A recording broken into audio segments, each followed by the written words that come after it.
All right, so we are moving on to trig functions. Okay, so I know we touched up on our SOHCAHTOA. So now we're going to learn a little bit more. So we're going to learn our 6 trigonometric ratios, not just sine, cosine, and tangent, but sine has a reciprocal, sorry. So the opposite of sine is going to be what we call cosecant. Okay, and then the opposite of cosine is going to be secant. And then the opposite of tangent is going to be cotangent. So the cotangent and the tangent are pretty easy to memorize if they're opposites of each other. If you pay attention to their ratios, tangent is opposite over adjacent, and cotangent is a reciprocal. It's flipped over, adjacent over hypotenuse. So cosine, the opposite is secant, and so cosine is adjacent over hypotenuse, but secant is going to be hypotenuse over adjacent. Okay, and then the opposite is going to be over the hypotenuse for sine, and for cosecant, it's going to be hypotenuse over opposite. So on here, the way that I remember that cosecant and sine are the opposite of each other is because they have the opposite letters. Okay. And then the same with cosine and secant. One of them's C and the other one's S, okay? That way we don't mix these up, that the opposite of cosine is cosecant, okay? That's how I remember them. So here it says, notice that the 3D ratios are reciprocals of the ratios on the left. Express the exact value of the 6 trig functions of angle theta of each triangle. Leave your answer in simplest radical form when applicable. Okay, so first here, I know they give me only 2 sides, so we need to find the third side by using Pythagorean theorem. So I'm going to do that real quick. A squared plus b squared equals c squared. That's going to give us 6 squared plus 8 squared equals c squared. When I add these together, thank you, it gives me 100. We take the square root and we get 10 is equal to c. So that means my hypotenuse is 10. Okay.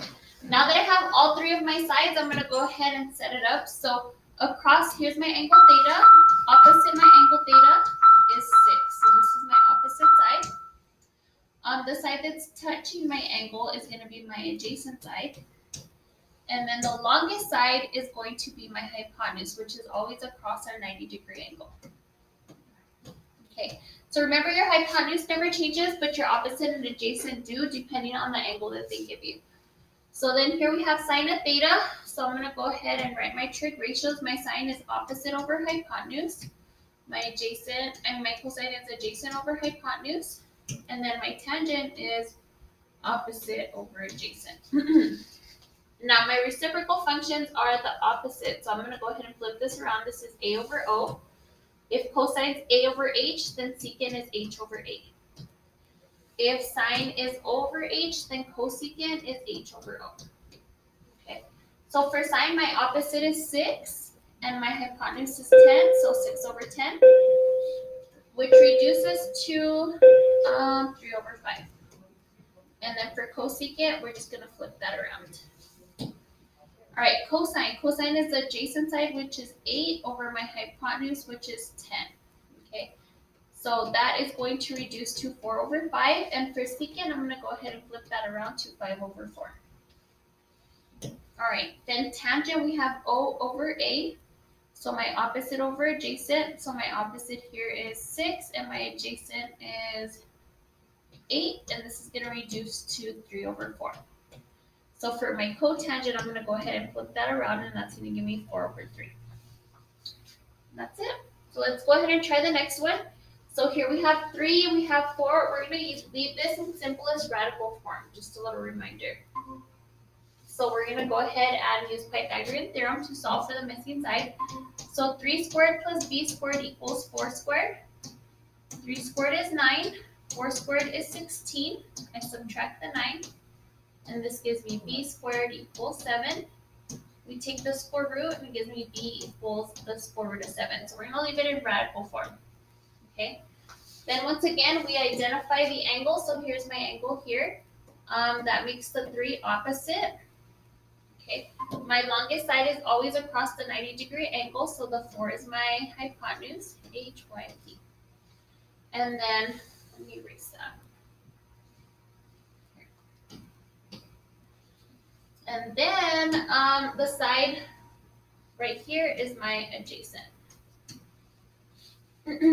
All right, so then from here, I'm going to go ahead and set up my trig ratio. So my sine is opposite over hypotenuse. Okay, so my sine here, the opposite is 3, and my hypotenuse is 4. Okay, I can't reduce that, it's going to stay like that, so I'm going to go ahead and flip it around for cosecant, so it's going to be 4 over 3. Okay, my cosine is going to be adjacent over hypotenuse, so my adjacent side is the square root of 7, and my hypotenuse is 4. So for my secant function, we're going to have to flip that around to 4 over the square root of 7. Okay, I'm going to leave a little star here because we need to get back to it in a bit. And then last we have tangent, which is opposite over adjacent. So my opposite is 3, and my adjacent is the square root of 7. And then I'm going to leave a little star here because we need to get back to this one also. But for cotangent, we're going to flip that around, and my cotangent is equal to the square root of 7 over 3. Okay, so starting with the secant function, the reason that we have to get back to it is because there's a rule, I know we've gone over this before, that we can't have a square root on the bottom. So we have to do something called rationalize, which means we need to get rid of the square root of 7 on the bottom, and we do that by multiplying the top and the bottom by the square root of 7. So on the top, we get 4 in the square root of 7, and on the bottom, the square root of 7 times the square root of 7 gives you the square root of 49. And when you take the square root of 49, it gives you 7. So this has to be changed to 4 and the square root of 7 over 7. And then the other one that I put a star in was our tangent function. So 3 in the square root of 7. We're going to go ahead and rationalize this. So we multiply the top and the bottom by the square root of 7. And we get 3 in the square root of 7 over the square root of 7 times the square root of 7 gives us square root of 49, which when we take the square root of 49, that gives you 7.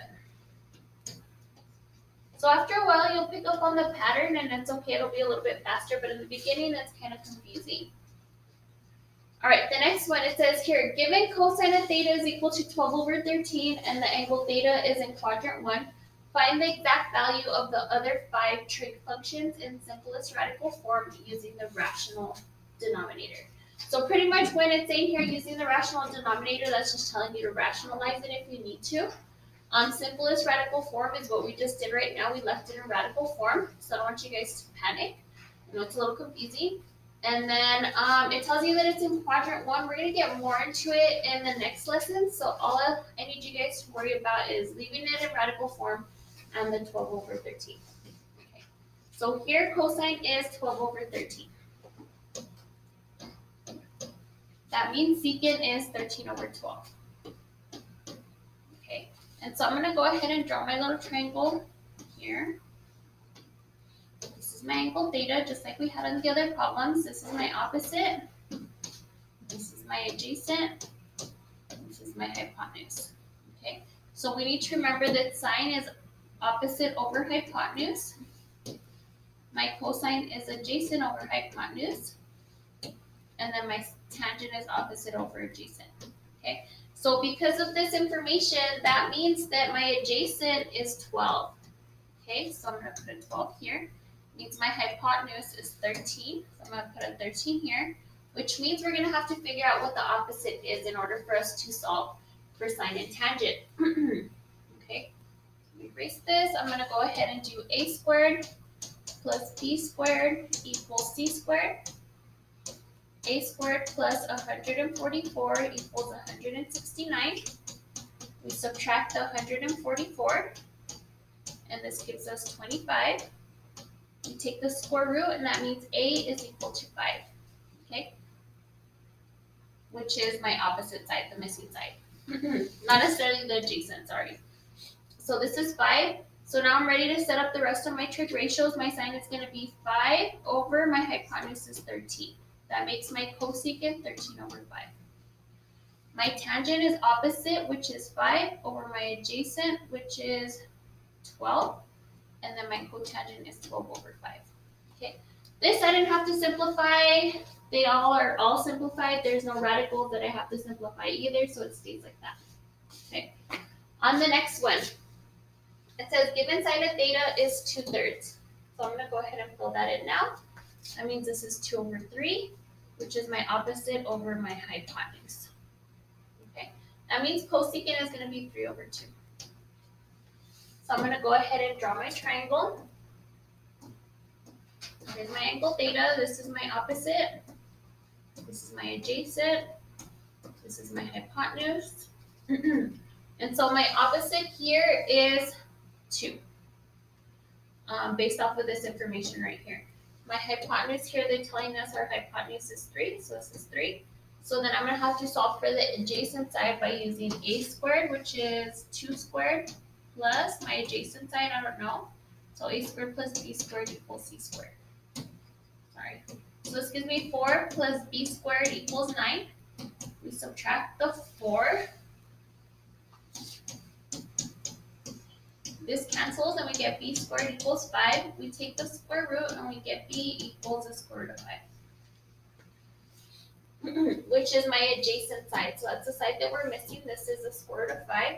Okay, so this one we do have in simplest radical form. So now my cosine is going to be adjacent over hypotenuse, and my tangent is going to be opposite over adjacent. Okay, so here my adjacent is a square root of 5, and my hypotenuse is 3. Okay, I'm going to go ahead and flip that around. So we have 3 over the square root of 5.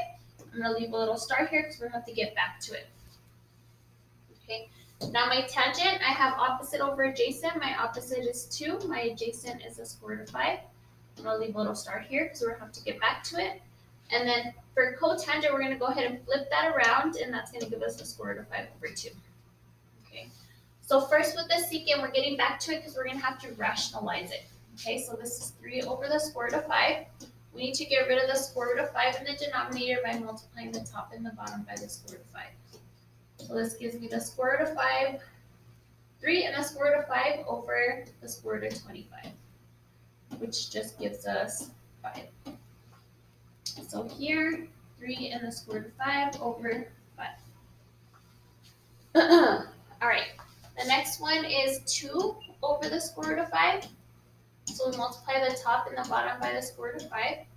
And this is going to give us 2 and the square root of 5. And I'm going to skip one step. I hope I don't confuse you guys. But the square root of 5 times the square root of 5 gives me the square root of 25, which is just 5. So 2 and the square root of 5 over 5. All right. So next it says here, use the diagram at the right to express the 6 trigonometric functions of the angle theta in terms of x and y and r. Okay. So we're going to take these triangles and we're going to put them on a coordinate plane. Okay. And so where they're getting the x from is because from here to here, this is on your x-axis. So say this is, I don't know, 1, 2, 3, 4 units away. This would be a 4. Okay. And then the y value here is the number of units it goes up. So like 1, 2, say it's 3. Okay, so then that means this point right here is going to be 4, 3. Okay, and then r stands for the radius, which is the radius of the circle. Now we're not used to the r being the radius, we're used to the r being the hypotenuse. Okay, we're not used to using y, we're used to the y being the opposite because it's opposite our angle. Look, our angle theta is right here. And then of course we're not used to having the x. This is our adjacent side. So when I set up my trig ratios for sine, cosine, and tangent, sine is opposite over hypotenuse, cosine is adjacent over hypotenuse, and tangent is opposite over adjacent. Okay. So in terms of x, y, and r, well, our opposite is 3. It's y. Over our hypotenuse is r. For cosine, it's adjacent. My adjacent is x over our radius, r. And then last, our tangent is opposite over adjacent. So our opposite is y, and then our adjacent is x. Okay, and then of course our reciprocal functions, this would be r over y. So all we gotta do is flip it around. This one will be r over x, and then the cotangent is gonna be x over y.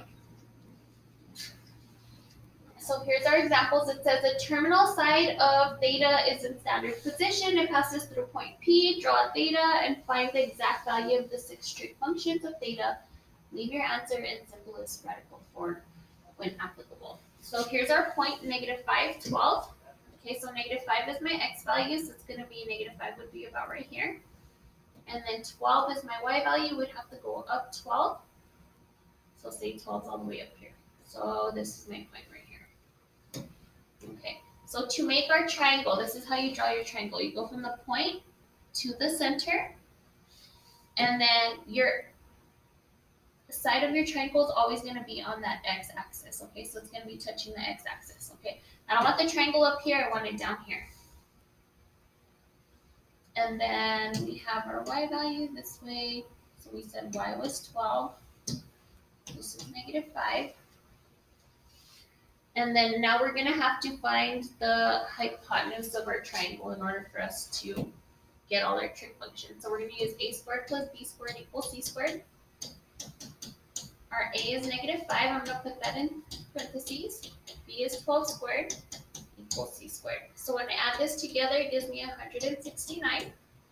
We take the square root and we get 13 is equal to c.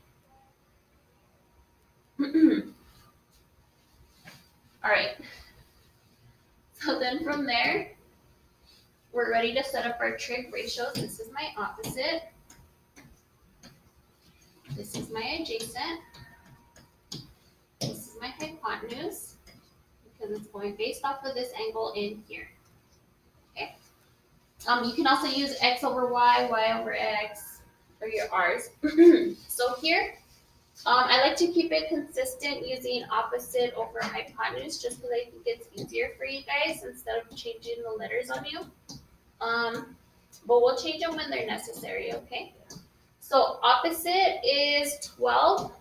So we're going to do 12 over 13. If you can reduce it, reduce it. In this case, we can't. I'm just going to flip it over for cosecant.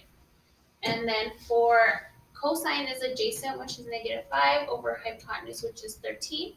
We're going to go ahead and flip it, so it'll be -13 over 5. Okay. And then last for tangent, we have O over A. So our opposite is 12, and our adjacent is -5, and then we flip it around for our cotangent. All right, and the last example. So here we have our point P. It's going to be 4, -3. So we're going to go 4 units on our x-axis, and then we're going to go down 3 for our y value. Then we go from this point right here to the center of our circle, and that is going to be my angle. So this is 4, which is my adjacent side. This is -3, which is my opposite side. And then this side is my hypotenuse, which we don't know. We're going to have to find my hypotenuse. So we're going to use a squared plus b squared equals c squared. Okay, when I add these together, that gives me 25. We take the square root, and then we got 5 is equal to c. So that means my hypotenuse here is 5. So now I'm ready to do my SOHCAHTOA.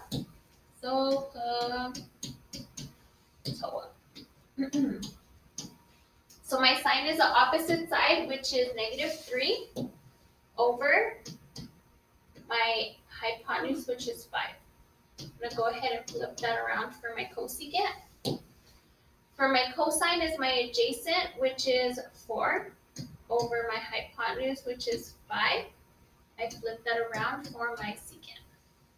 And then last, my opposite over adjacent is going to be -3 over 4. And then we're going to flip that around 4 over -3. And that's it. If you guys have any questions, go ahead and let me know. Thank you guys. Bye.